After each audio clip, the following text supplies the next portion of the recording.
no meu berço familiar que a gente sempre tem que vir vestido da melhor forma, porque a gente precisa dar o nosso melhor para Deus.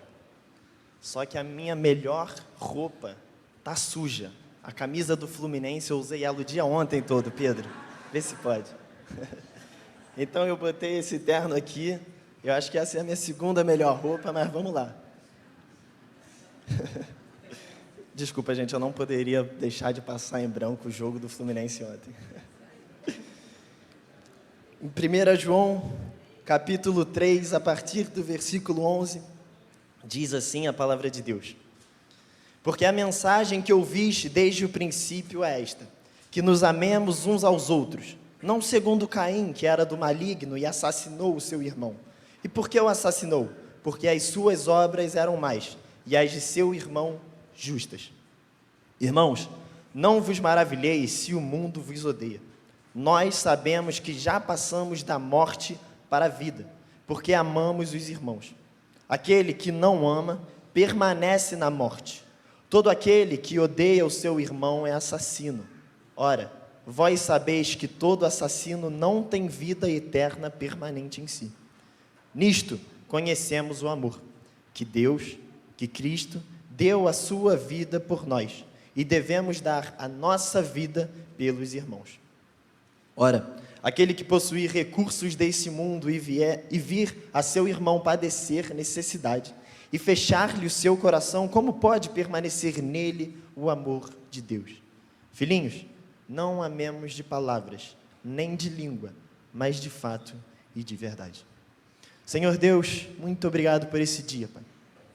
Obrigado porque temos a oportunidade de, em família, abrirmos a palavra, abrirmos a Tua palavra e podermos escutar a Tua voz. Entendemos que a Tua palavra, ela não vem de qualquer lugar, mas ela vem diretamente de Ti.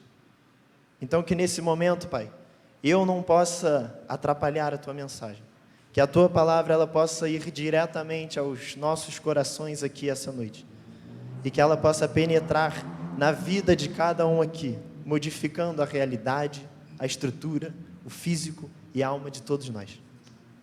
Que a Tua palavra seja ouvida nessa noite, Pai. Em nome de Jesus. Amém.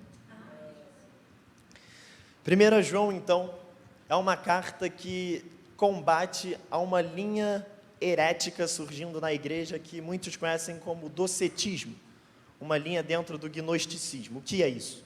Gnosticismo era a crença de que Cristo, ele não era exatamente Deus. Afinal, Deus, um ser perfeito, não poderia vir em forma humana. O gnosticismo, então, tentava separar essas duas realidades. O ser humano, carne, material, e o espírito perfeito e maravilhoso. Então, era impossível Jesus ser um ser perfeito, porque ele era humano. Um ser que você pode tocar, um ser material não pode ser perfeito de forma alguma. Então João, quando ele escreve a sua carta, o apóstolo João, que viu Jesus, que viu os milagres que Jesus cometeu, ele estava ali para comprovar que sim, este era perfeito, este era Deus, este era também humano. Então ele escreve essa carta para combater essa linha que estava crescendo dentro da igreja. O gnosticismo pregava a carne contra o espírito, e João escreve essa carta para quebrar isso. Carne e espírito podem sim viver juntos, em Jesus, que é o nosso Salvador, o nosso Senhor e o nosso maior exemplo. A salvação, ela não vem pelo conhecimento, a salvação, ela vem única e exclusivamente por Jesus. Essa é a função de João nessa carta. E quando ele começa escrevendo a introdução aqui desse pequeno texto, o versículo 11 diz assim: esta é a mensagem que vocês ouviram desde o princípio. Essa pequena frase, ela já revela duas coisas muito essenciais para nós. A primeira é a mensagem. João, ele estava escrevendo alguma coisa aqui que poderia ser múltipla, poderia ser muitas coisas, ou poderia ser várias coisas da Bíblia, mas não, ele destaca que a mensagem, desde o princípio, é única. Não é a mensagem, não é uma das mensagens. Não é as mensagens, mas é a única mensagem que desde o princípio é professada. E o princípio que ele usa aqui é Gênesis. É o início de tudo. É quando Deus criou o mundo. A mensagem que ouviste desde o princípio é essa: que amemos uns aos outros, dando a intenção de unidade. A mensagem, uma única mensagem. Que mensagem é essa? Que amemos uns aos outros. Vocês não precisam abrir a Bíblia de vocês, eu vou ler só o versículo de Deuteronômio, capítulo 6, versículo 5, diz assim: ame o Senhor, o seu Deus, de todo o seu coração, de toda a sua alma e de todo o seu entendimento. Levítico 19, 18 diz assim: não procurem vingança, nem guardem rancor contra alguém do seu povo, mas ame cada um o seu próximo como a si mesmo. Eu sou o Senhor. A gente vê então que desde Deuteronômio, Levítico, o Antigo Testamento todo, e toda a palavra de Deus, ela é baseada em apenas uma mensagem. E é isso que João está exatamente escrevendo para nós aqui. Essa mensagem é o amor. E caminhando um pouco mais, a gente vê que no versículo 2 ele destaca Caim. Diante do verdadeiro amor, a gente vê que o ódio, ele aparece. E o versículo 12 diz assim: não sejamos como Caim, que pertencia ao maligno e matou o seu irmão. E por que o matou? Porque suas obras eram más e as de seu irmão eram justas. A gente está diante do primeiro assassinato da Bíblia. A primeira história de um assassinato, de um intentado contra a vida de alguém, é exatamente quando Caim mata seu irmão Abel. E ele cita isso aqui porque talvez seja a maior prova de algo que não é amor. Caim mata Abel porque Abel, sim, ele amava Deus. Abel, sim, ele fez todo o seu preparo do seu alimento para dar para Deus de uma forma com amor, de uma forma que ele colocou ali amor, intensidade, todo o coração dele. Diferentemente de Caim, que não se dedicou da forma que deveria. A gente vê então que desde a dedicação, desde o preparo, já havia diferença entre esses dois irmãos. E esse irmão que não colocou preparo, não colocou amor, não colocou preocupação em como fazer aquilo que ele estava fazendo, ele acaba matando o seu próprio irmão com ódio no coração. É uma grande diferença entre esses dois irmãos, e a gente consegue ver nitidamente que quando o bem aparece, o mal também aparece. Existe uma diferença muito grande entre essas duas linhas. E é exatamente isso que João está tentando dizer para a gente. Assim como Abel, então, devemos buscar a justiça, devemos buscar ser justo diante de Deus. Desde o início do texto, e desde o início do pensamento, então, João, ele trata de duas coisas bem distintas e bem diferentes. Duas coisas que eu gostaria de tratar com os irmãos essa noite, em 3 pontos diferentes. E a primeira dela é que o mundo é diferente de nós. Versículo 13 diz assim: irmãos, não vos maravilheis se o mundo vos odeia. Em João, exatamente o mesmo autor, mas no Evangelho de João, capítulo 15, diz assim: se o mundo odeia vocês, saibam que antes de odiar vocês, odiou a mim. Se vocês fossem do mundo, o mundo amaria o que era seu, mas vocês não são do mundo, pelo contrário, eu dele os escolhi, e por isso o mundo odeia vocês. Nitidamente aqui João está botando uma barreira entre você e o mundo. Nós não somos do mundo, e ele reforça isso. Ele faz questão de falar isso, que talvez, que provavelmente, que pode acontecer, o mundo vai nos odiar. Então eu senti a necessidade de destacar o que é o mundo e o que somos nós. Qual é a diferença então entre eu e você? Características do mundo que marcam e que separam bastante, e as pessoas que aqui nessa noite estão, as pessoas que confiam em Jesus e entregam a sua vida, é talvez, primeiramente, o amor, sim, que João está falando, mas em termos mais práticos, o mundo tem um individualismo enorme. O mundo tem uma forma de expressar a fama, a forma de expressar o sucesso a partir de um individualismo onde só a minha opinião importa, onde só onde eu quero chegar importa, E não interessa se eu tenho que pisar na cabeça de um, se eu tenho que bater em outro, eu preciso chegar num patamar sempre mais alto. O mundo fala isso. Mas nós aqui, nessa noite, não falamos isso, nós somos diferentes. De outra forma, também, o mundo, ele prega uma palavra hedonista, onde o prazer é sempre o desejo, é sempre o que você precisa alcançar. O que você vai fazer amanhã, o que te dá prazer. O que você vai fazer semana que vem, o que te dá prazer. O que você vai fazer da sua vida, o que te dá prazer. O mundo fala isso. Não se interessa com os outros. Busque o seu prazer. Mas nós aqui não pensamos dessa forma. Um mundo consumista, um mundo vingativo, um mundo que prega uma política de um cancelamento. Eu não sei quantos irmãos aqui conhecem isso, a política do cancelamento. Ultimamente, com a rede social, Instagram, Twitter, Facebook, é muito mais fácil você escolher um alvo e você criticar esse alvo, você acabar com esse alvo. Então, existem vários relatos e existem várias pessoas que acabam escorregando, acabam cometendo algum erro, e esse erro fica muito mais evidente porque sai em todas as redes, porque sai em tudo, qualquer lugar. Então, todo mundo fica sabendo do erro dessa pessoa. E o que o mundo faz? Cancela essa pessoa. Bom, se o irmão Júlio, se o tio Júlio, carinhosamente chamando, der um mole no ensaio aqui, eu vou botar no grupo de todos, de toda a igreja, de todo o WhatsApp aqui que eu tenho, que tio Júlio deu um mole. E aí todo mundo vai ficar sabendo. Sabe qual vai ser a reação minha e a reação da galera? Pô, tio Júlio está dando mole, a gente já bota ele de escanteio, porque a gente já sabe que ele está dando mole. E é isso que o mundo faz com a política do cancelamento.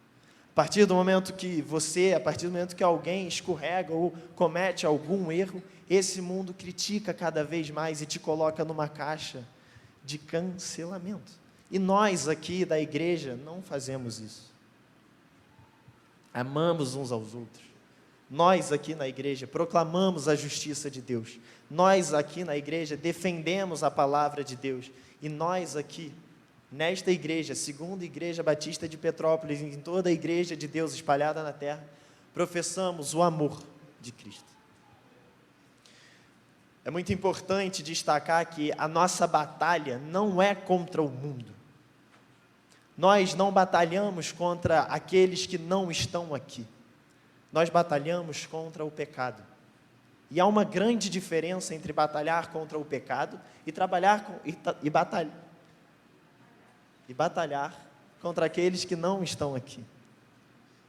Há uma grande diferença, porque a partir do momento que você olha o mundo como inimigo, como as pessoas que você deve enfrentar, você acaba escorregando mais uma vez nesses erros de julgamento, nesses erros que o próprio mundo comete.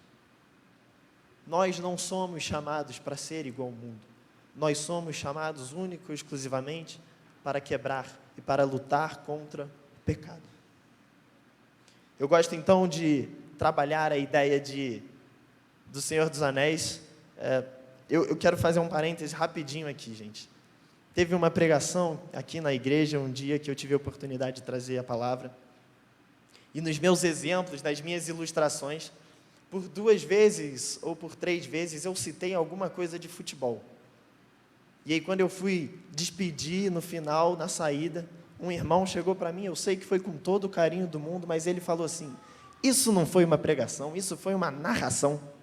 E eu falei assim: a minha intenção não foi narrar nada, a minha intenção foi falar a palavra de Deus. As histórias, as ilustrações que eu tento trazer e que eu tento falar com os irmãos é único e exclusivamente para que nós possamos entender melhor a mensagem que eu quero passar, a mensagem que Deus quer passar, a mensagem que a palavra de Deus quer passar através de mim. As ideias que surgem como ilustração e como história é simplesmente para tornar mais palpável essa história, o sentido do texto. Não é uma narração, e aqui eu não estou falando sinopse de filme nenhum, não estou falando para vocês assistirem, não estou defendendo nenhum autor, eu só estou contando uma história. Nesse filme, então, voltando ao que eu estava falando, nesse filme, então, de Senhor dos Anéis, A Sociedade do Anel, não sei quantos conhecem, é um filme que fala sobre um pequeno anel do poder. Esse anel ele é capaz de destruir, ele é capaz de... Ele é o anel do poder, acho que vocês já conseguem entender o que é esse anel. Ele é muito poderoso. Então, dois personagens muito importantes surgem nessa história. Frodo e Sam. Eles são amigos e juntos eles batalham para destruir esse anel. Porque se esse anel cair na mão errada, pode causar um grande problema. Então, esses dois pegam o anel e fazem uma longa trajetória pelo mundo afora para tentar destruir esse anel. Bom, muitas pessoas querem pegar esse anel. Afinal, ele é o anel do poder. E é interessante perceber que nesse filme ou nesse livro, esses dois personagens, eles estão nesse filme, nessa jornada, única e exclusivamente para destruir o anel. Em momento algum, eles olham aquelas pessoas que querem o anel, que querem aquele objeto que ele está carregando, como inimigos. A jornada deles é para destruir o anel, e todo o empecilho que surge na frente deles não são inimigos dele. Eles lutam contra a adversidade, eles lutam contra as dificuldades para alcançar o objetivo, mas nunca eles lutam contra alguém. Eles nunca carregam isso no coração dele, de que todos são inimigos dele. Eles lutam com um objetivo. E quantas vezes eu e você não nos perdemos nas batalhas da nossa vida? Quantas vezes eu e você, diante de alguma adversidade, diante de algum problema que temos, nós nos perdemos e espera aí, o meu inimigo não é esse. O meu inimigo não é esse rapaz que me fechou no trânsito. Espera aí, esse inimigo não é... Não. O inimigo é o pecado. O inimigo que você e eu enfrentamos todos os dias. Amanhã, segunda-feira, terça-feira, quarta-feira, no trabalho, no trânsito, na escola, na faculdade, é o pecado. E quando nós nos perdemos diante do inimigo, nós acabamos não sabendo o que fazer, ou acabamos tomando as atitudes erradas. Muitas vezes, inclusive, as atitudes que o mundo tomaria diante de um inimigo. O primeiro ponto, então, como aplicação, eu gostaria de destacar que eu e você não podemos confundir batalhar contra pessoas, batalhar contra o mundo e batalhar contra o pecado. São coisas diferentes. Nosso objetivo, como fala aqui em João, é amar um ao outro sempre. Amar um ao outro sempre. Amar é viver. E isso me leva ao segundo ponto dessa mensagem. Amar é viver. O versículo 14 diz assim: nós sabemos que já passamos da morte para a vida, porque amamos os irmãos. Aquele que não ama permanece na morte. O segundo ponto, então, que eu gostaria de destacar essa noite é que a morte é, obviamente, diferente da vida. A morte é diferente da vida. Mas o fator do texto que faz a vivificação acontecer, o fator que o texto de Deus e a palavra de Deus coloca para você e eu vivermos é amar. Ou seja, você precisa amar para viver. Como podemos então dizer que somos novas criaturas em Cristo e desejamos o mal? Como podemos, eu e você, falarmos uma coisa então, que amamos uns aos outros, que somos igreja de Cristo, que proclamamos o amor, que proclamamos o Evangelho e mesmo assim odiamos, causamos confusão, causamos conflitos e não pregamos da forma que deveríamos? Eu estava pensando em alguma forma de, alguma história, alguma coisa que eu pudesse tornar mais palpável esse sentimento. Então eu lembrei dos adolescentes fazendo o Enem hoje, ou jovens, ou adultos. O Enem é uma prova, e como provavelmente todos aqui vocês já passaram, não necessariamente o Enem em si, mas uma prova na escola de matemática, de física, você precisa lá fazer o seu raciocínio, você precisa lá provar que você de fato sabe, você precisa lá marcar uma questão. Não adianta você chegar na prova e falar para o professor: professor, eu sei essa matéria, pode confiar e pode me dar 10, confia em mim. Eu nunca vi um professor falando assim, tá bom, toma 10. Isso não existe em lugar nenhum. Não adianta os adolescentes, os jovens ou qualquer um integrante que esteja fazendo o Enem hoje, na próxima semana, escrever lá no cartão resposta falando, eu sei de tudo, eu sei todas as respostas corretas, pode me dar 1000. Não existe isso, porque eu e você somos colocados à prova constantemente. Somos colocados à prova em todos os dias, em todas as jornadas, em todas as adversidades que temos em nossa vida. E não adianta simplesmente falarmos que sabemos lidar com essas adversidades, porque nós somos colocados à prova. E se você sabe ou não, vai ser nítido. As pessoas ao seu redor verão se você realmente sabe ou não. É fácil dizer que ama Deus, é fácil dizer que sabe da matéria, mas é difícil realmente se dedicar, é difícil realmente fazer a questão, é realmente difícil você se dedicar ao ponto de viver uma vida de amor aos outros, a todos, viver uma vida como igreja do Senhor. O texto fala que todo aquele que odeia é um assassino, não só um assassino de pessoas em si, mas um assassino de sonhos.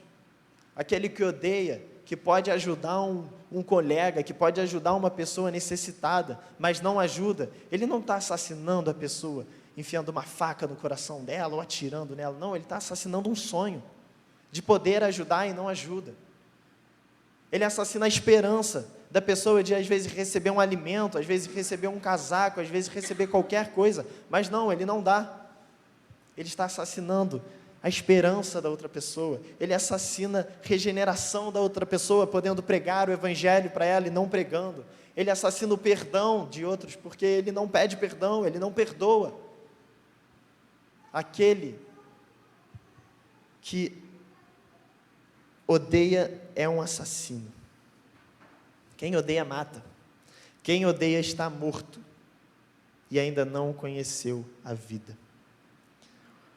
O amor de Cristo é único, o amor de Cristo é eficaz, e o amor de Cristo é espalhado para a minha e para a sua vida.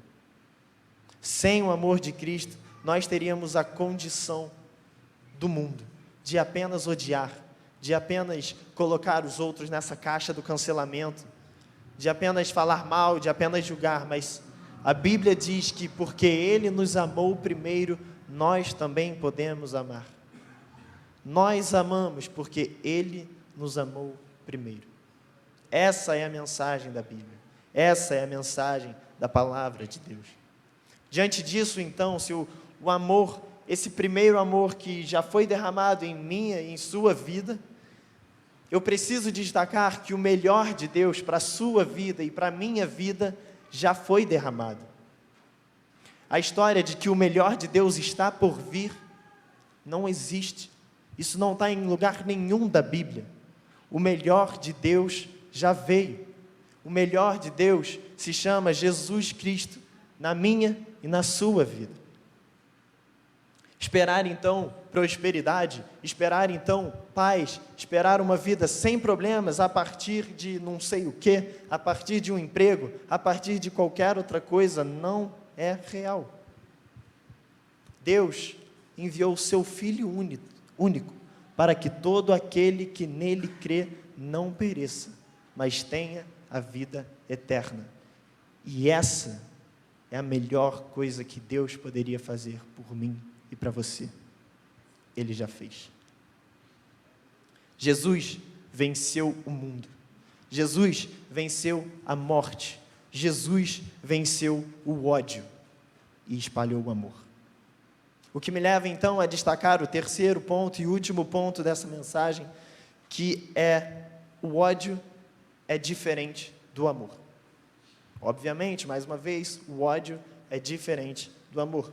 O versículo 16 diz assim: nisto conhecemos o amor, que Cristo deu a sua vida por nós, e devemos dar a nossa vida pelos irmãos.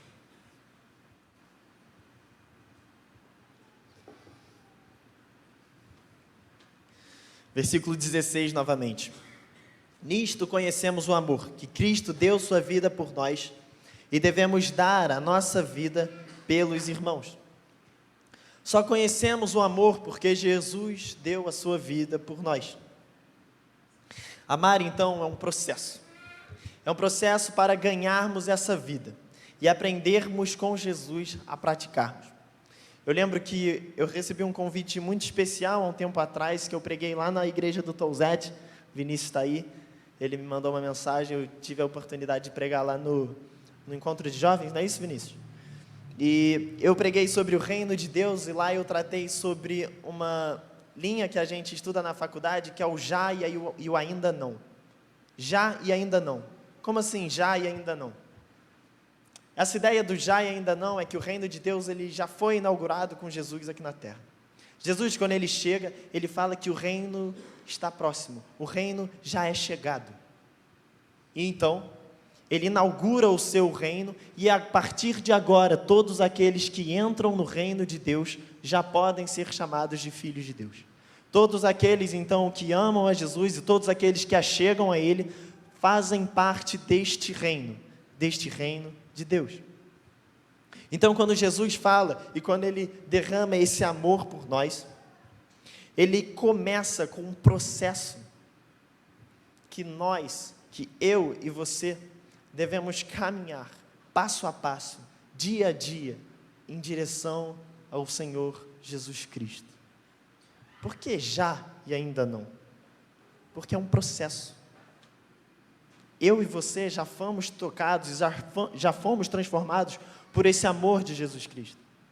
Mas ainda falta, porque eu e você ainda estamos aqui. Porque eu e você, infelizmente, ainda pecamos. Porque eu e você ainda, infelizmente, vivemos aqui na terra e não podemos desfrutar plenamente da misericórdia, da graça, do amor e da luz que é Jesus Cristo. É um processo. Esse amor é um processo. O ódio é diferente do amor, então, porque ele vai se construindo. Ele vai se construindo passo a passo. E eu lembro que eu estava no Instagram um tempo atrás, olhando alguns vídeos, algumas mensagens, e a minha cunhada, a Beatriz, ela trabalha no intercâmbio cristão.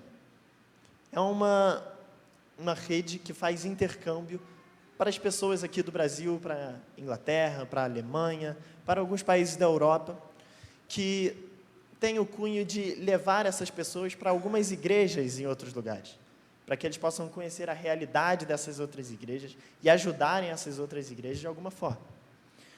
E ela estava explicando o que é um intercâmbio cristão num desses vídeos, e ela falou que o intercâmbio não começa quando você entra no avião para ir para outro lugar.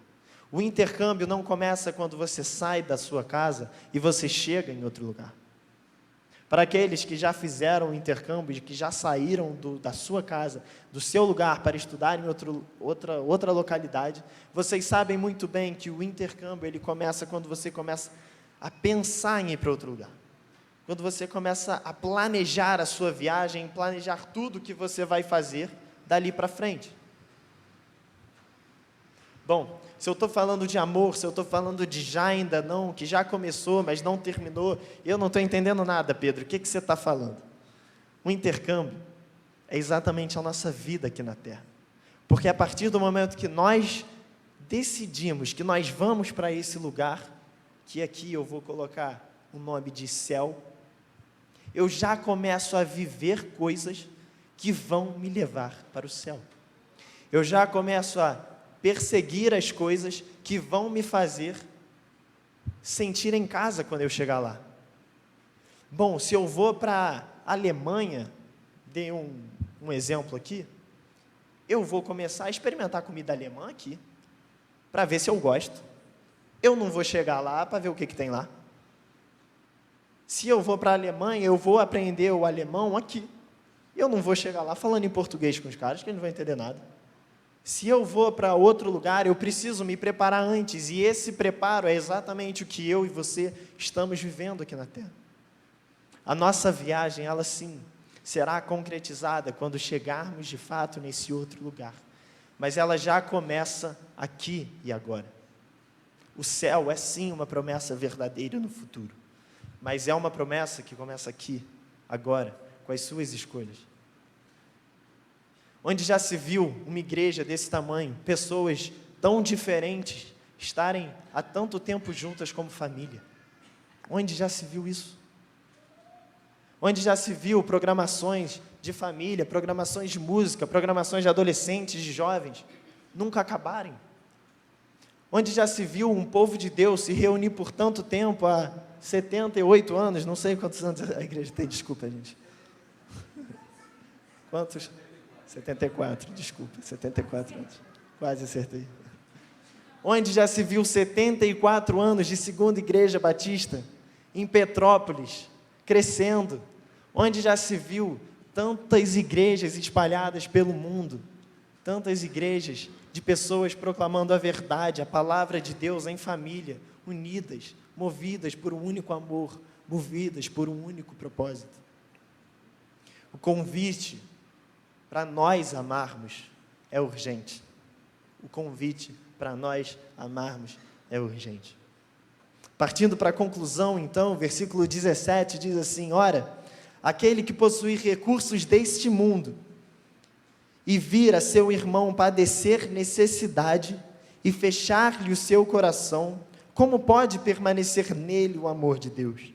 Filhinhos, não amemos de palavra, nem de língua, mas de fato e de verdade. Os 3 pontos que eu destaquei aqui nessa noite são bem radicais. Vida de um lado, morte do outro. Ódio de um lado, amor do outro. Igreja de um lado, mundo do outro. Que radicalismo é esse? Que radicalismo é esse? E a gente vê que a conclusão desse texto, versículo 17 e versículo 18, ele basicamente dá uma lambrada em quem está no meio do caminho. Versículo 17 e 18, ele diz assim: ora, aquele que possuir recurso deste mundo e vir ao seu irmão padecer necessidade e fechar-lhe o seu coração, como pode permanecer nele o amor de Deus? Ele está falando exatamente para aquela pessoa que está no meio do caminho. Tá bom, eu não odeio ninguém, mas eu também não preciso amar, né? Essa indiferença que às vezes o mundo prega, ou que às vezes muitas pessoas vão aderindo devagarzinho próprio dentro da igreja, a Bíblia acaba de condenar. Nesta pessoa não pode estar o amor de Deus. Essa pessoa que é indiferente, essa pessoa que está aqui no meio do caminho, essa pessoa que nele não está o amor de Deus. Filhinhos, não amemos de palavra, nem de língua, mas de fato e de verdade. A indiferença na sua vida, no seu trabalho, no seu ministério, mostra que o amor de Deus não está em você. Irmãos, é muito fácil diferirmos o mundo de nós, quando a gente destaca que nós não matamos ninguém. Nós não colocamos ninguém e não falamos abertamente mal de ninguém. É muito fácil diferenciarmos essas duas coisas. Mas a indiferença, mas o ponto onde ninguém vai saber, mas eu também não vou ligar, é o que faz você e eu sermos diferentes. Mais ainda, é o que faz eu e você estarmos mais perto ainda da glória e da graça de Deus. Queria convidar então você que nessa noite entendeu o que eu falei, a abaixar a sua cabeça